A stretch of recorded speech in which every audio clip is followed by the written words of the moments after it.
Let's go live to Exeter, where the Police and Crime Commissioner of the Devon and Cornwall Police, Alison Hernandez, is speaking following the murder of the former MP Anne Widdecombe. Let's listen in. And I've been given assurance that there's been a smooth handover from Devon and Cornwall Police of the investigation to counter-terrorism.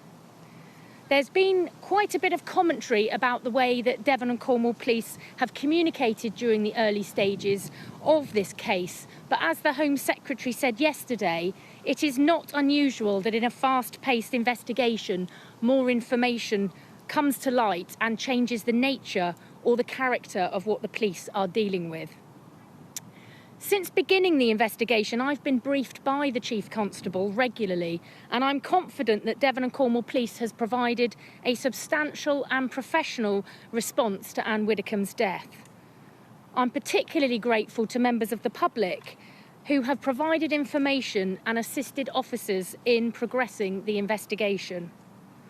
My thoughts remain with Anne's family and friends, and I've been touched by the many stories that I have heard from those who lived close to her on Dartmoor.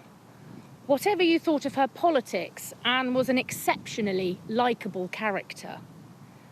When I visited the scene on Sunday, I was impressed by the efforts being made by the police to speak to residents and address their understandable concerns. I'm sure the impact of this major operation has meant that some people have had to wait longer than they would expect for routine services or have not yet had their issues resolved, and I apologise for that. But I have been assured that officers and staff will be returning to business as usual over the coming days, which are also expected to be particularly busy with 2 final legs of the World Cup and the start of the school holidays. That's all I have to offer you today, so thank you very much. I won't be taking questions, and I look forward to seeing you soon, and thank you for your exceptional coverage of the information that's been shared so far, and kept, I will say, dealt with in a very professional manner, so thank you very much. I'm Laurence Taylor, Assistant Commissioner, the Head of National Counter-Terrorism Policing. I'm here to provide you an update on a case that has very much dominated the headlines since the first news broke last week of the shocking death of Anne Widdecombe. Firstly, as you will understand, this incident has had a deeply distressing impact on Miss Widdecombe's family, and we're doing all we can to support them alongside our colleagues in Devon and Cornwall. The thoughts of everybody at counter-terrorism policing are with them at what is a very challenging time. As we confirmed yesterday, Counter-Terrorism South East are now leading the investigation into the death of Anne Widdecombe. This is due to new information and evidence coming to light following the arrest of a 28-year-old man on Saturday in South Yorkshire. I know there will be lots of questions about what that new information is, but this is a live investigation, so I'm limited on the details that I can give. However, it is clear that this was a targeted attack. We are still working to understand the extent of any planning or preparation and the motivation that sits behind that attack. And I do not want to comment further on this at this stage of our inquiries. Extensive searches have taken place at an address in Rotherham, and scenes remain in place as that activity continues.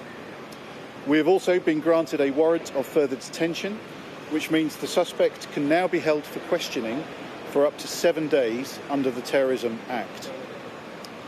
He remains under arrest on suspicion of commission, preparation, or instigation of acts of terrorism, as well as on suspicion of murder. This is a complex investigation, and there are multiple lines of inquiry that we are pursuing expeditiously, including digital forensic examinations.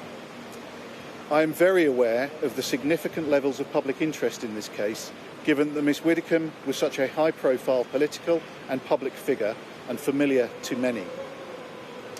I do not intend to address every bit of speculation we have seen, but I would like to use this opportunity to remind the public that investigations of this type are complex and new information can emerge as officers progress their inquiries.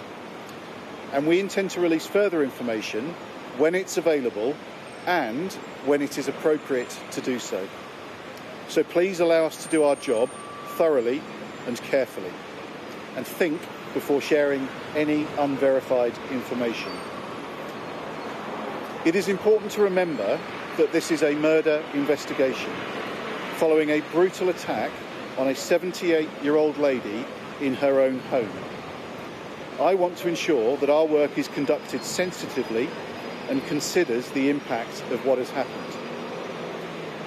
I would like to end by reassuring all of those who knew or knew of Anne Widdecombe that our excellent teams of investigators are working incredibly hard with the aim of securing justice for her and her family. So please, if you have any information that you think might help us with this investigation, please contact the police. Thank you very much.